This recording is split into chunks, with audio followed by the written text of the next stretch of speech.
What's up, guys? We are Grit here at Manhattan Beach Studios. The voices of beach volleyball, Meg Burgdorf, and I'm Victoria Dennis, joining you here today. And we're talking all things NCAA volleyball and Volleyball World Pro Beach Tour.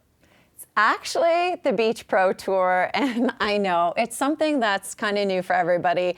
It used to be the FIVB Beach Volleyball World Tour, and now it is called the Volleyball World Beach Pro Tour, which includes 3 levels now, and that's the Elite 16, the Challengers, and the Future Events. So it'll be very exciting to cover some of the season starts there on the VW Beach Pro Tour. But kicking us off is NCAA, and last year's rankings and final standings was USC, UCLA, FSU, and Stanford tied for 3rd. So the national champions, USC, they had a three-peat there. Vic, who do you want to talk about first? Well, let's cover the AVCA coaches poll. As of March 5th, the rankings. Currently, UCLA number 1, Stanford number 2, followed by USC and Florida State. So let's break down UCLA first really quick. So they're 1-0 in conference, 11-4 overall. Next up, they have GCU, LSU, number 4, FSU. The first time that these 4 teams this season will be meeting at the Bruins territory. So it'll be interesting to see those 4 teams, the shuffle around there. UCLA picked up a pair of dual victories to go 3-1 at the Pac-12 South Invitational on Saturday at the Sun Devil Beach Volleyball facility. So it'll be interesting to see a new wave of teams come through the Bruins.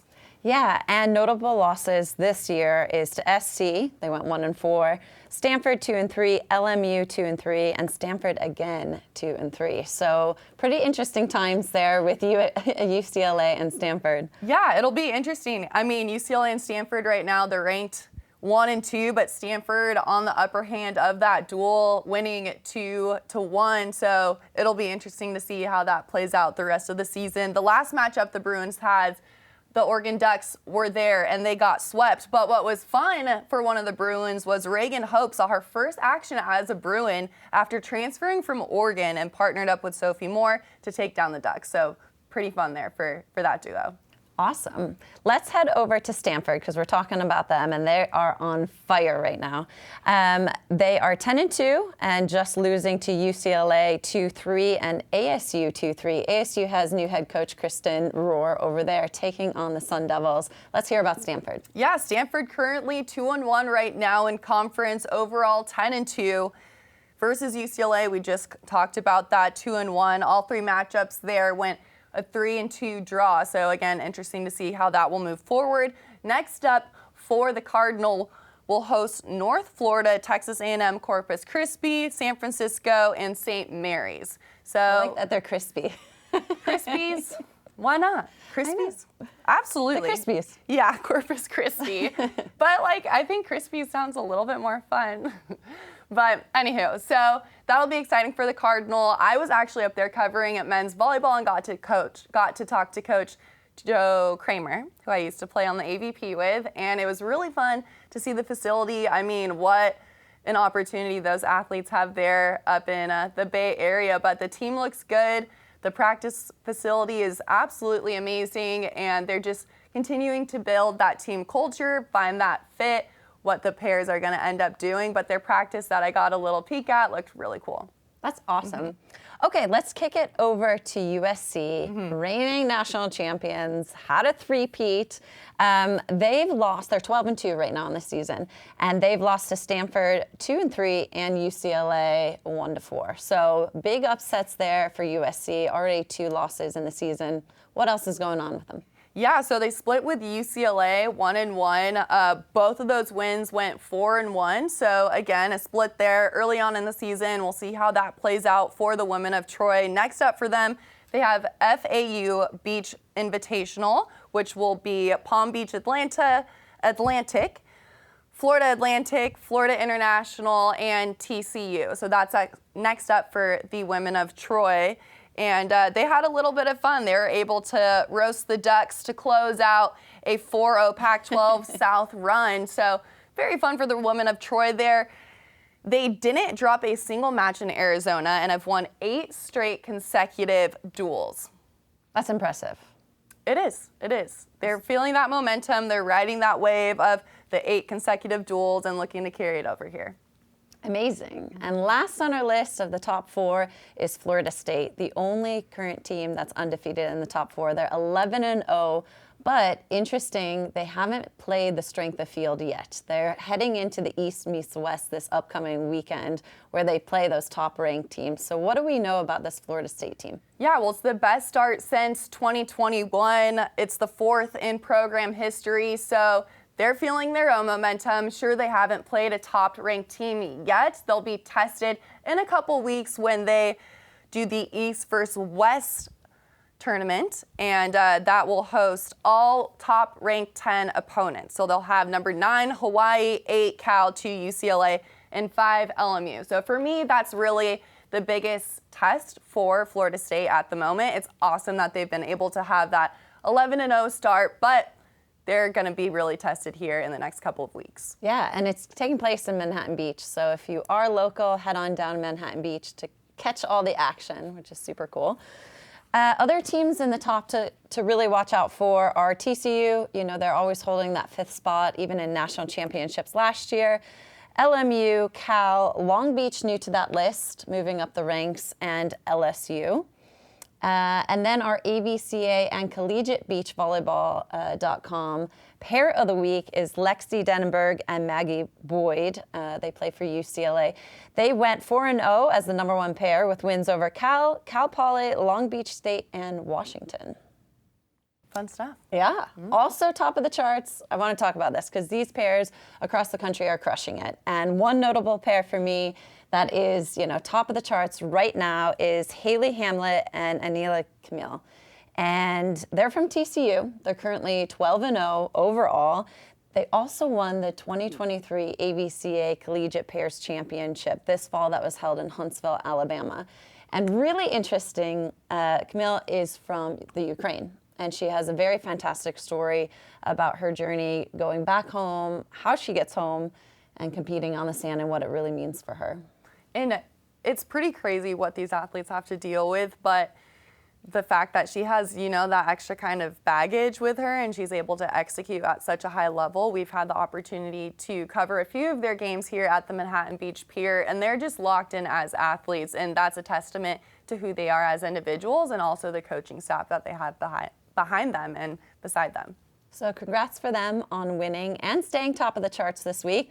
Following in the 2nd spot is Bianchi and Orsi Toth, both playing at FIU and both representing Italy on that Beach Pro Tour.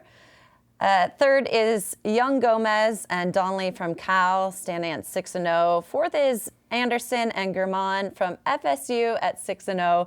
And rounding us out at the 5th spot is Kraft and Maple from USC with 13-1. And that's all at that number 1 spot. You can catch all of these stats on collegebeachvb.com. If you haven't visited yet, that's where the latest and breaking information is presented for all the NCAA activities. There's also the new ranking system, True Volley. If you haven't seen it, check it out. It's TRUVOLLEY.com, True Volley. And that is the latest ranking system. It combines World Tour, Domestic Tour, Collegiate, High School, Juniors. It's all one ranking. Check it out, see where you land on it and where some of your favorites are as well. All right, let's head on over to the Volleyball World Beach Pro Tour. Got it. No longer the FIVB World Tour. No. It's kind of confusing for us here in the States because we have a lot of pro tours happening or pro events. But it's the Doha Elite 16, and it's our 3-month sprint into the Olympic rankings. So some of those berths have been secured. Some were still withstanding. So let's have a look at the men. Yeah. So on the men's side in Doha, we saw the first Elite 16, which was really exciting. A couple of mix-ups and whatnot, but taking the gold was the Netherlands defeating Sweden, which was, in my opinion, it was a huge win for the Netherlands. Sweden, we know they're a young team. They've been coming out on tour and making waves the last year or two, but they didn't show up this final match, honestly. It was probably the toughest game I've ever seen them play. And that just makes them human, and they're learning and growing. But with that being said, you can't take away from the Netherlands. Their blocking was insane. Their defense was next level, and Sweden just could not find a way to stop them. So congratulations to the Netherlands. And it was Mol and Sorum coming in that third spot, taking the bronze in Doha. Did you catch that matchup, Vic? I did, yeah. And we know it's not the medal that they usually are battling for, and it was a mix-up. I think that Andres and Christian, they played great volleyball. They weren't getting the medal that they usually battle for, like I said, but I think, again, Mol, his blocking, is next level. A lot of people are adjusting their game now because of who he is as an athlete and what they're seeing him do on tour. And Christian was dancing around playing defense back there in the back row. They were able to have a lot of great plays in transition. They were able to extend those rallies with their defensive reads and then convert in transition. So they did that very well for the bronze medal. Yeah, noting our top men's finish at 9th, tied in that place is Trevor Crabb and Theo Brunner, our top finishing men's pair. Notable, Miles Partain and Andy Benish were not at Doha 16. Rumor has it they may be playing together, maybe not. I think we'll see them as a partnership, and they're just biding out their time on this Olympic chase. We'll see if they're back in action at the next big event. But for the women, we had Brazil taking the gold. That was Carol and Barbara. Canada's Mel and Brandy coming in second, and USA's Susan Chang taking on the third. Yeah, it was really exciting to see Mel and Brandy. We just had them on here on Grit. If you haven't seen that episode, go ahead and scroll over. You'll be able to see them talk about all their Olympic journey within the next 3 months, how their team history goes back all the way to university. It's a great episode. Make sure you click on it. But what a breakout tournament for them. Breakout, in my opinion, because this is really kicking off the momentum coming into the Olympics, and they were tunnel vision. They really locked it in. I mean, they beat... I know. Yes, they beat Brazil. Patricia and Duda. Yes. That was their team to beat, and they beat them on the road. Yes, we asked them off camera who their team to beat was, and they did it.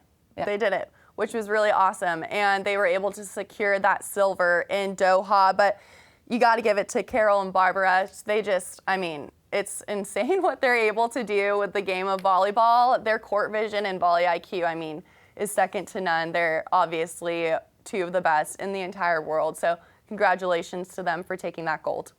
Yep, and I think it was Tina and Anastasia as well, rounding out the fourth. So interestingly enough, you have in the bronze medal match, 3 of the 4 athletes had competed at the collegiate game for USC, winning multiple national championships there. So congrats to them and their former coach, Anna Collier, who definitely paved a way for that Olympic podium finishes. Cloth and Nuss also came in 9th, tied for Team USA. Probably not the finish that they were looking for, but still overall pretty good on the quest for Paris. And then we had Australia Futures and New Zealand as well. Yeah, so World Tour, Beach Pro Tour kicked off in the Southern Hemisphere down in Australia. The men, Australia took first and second, with Team USA taking third. Congrats to Jordan Hoppy and James Shaw. That's a first podium for them as a new team, up and coming. On the women's side, it was Australia, Japan, and Australia. Our USA women, Chacon and Whalen, finished 4th. And then heading over to New Zealand, it was Hoppy and Shaw for Team USA taking the gold, defeating Australia, and it was Cody Caldwell and Jake Urrutia taking the bronze. On the women's side, New Zealand took gold, Australia, silver, and USA on the podium this time with Chacon and Whelan. We have one Futures event in Australia coming in March, and it's back to Brazil for 2 challengers on that road to Paris. It's heating up. It's heating up. 3 months to go to the Olympics. Yep, exactly. Season is fully underway. We'll be covering each stop as they unfold on the beach tour, as well as the NCAA side. We'll have Players of the Week for you and Grit on Campus. So stay tuned for all that fun stuff and more. But until for next time, alongside Meg Burgdorf, I'm Victoria Dennis. Thank you so much for joining us here at Manhattan Beach Studios. Do us a huge favor by subscribing to our channel and liking this episode, turning on those notifications, because it really does help us here bring you the world of beach volleyball. Until next time, stay gritty out there.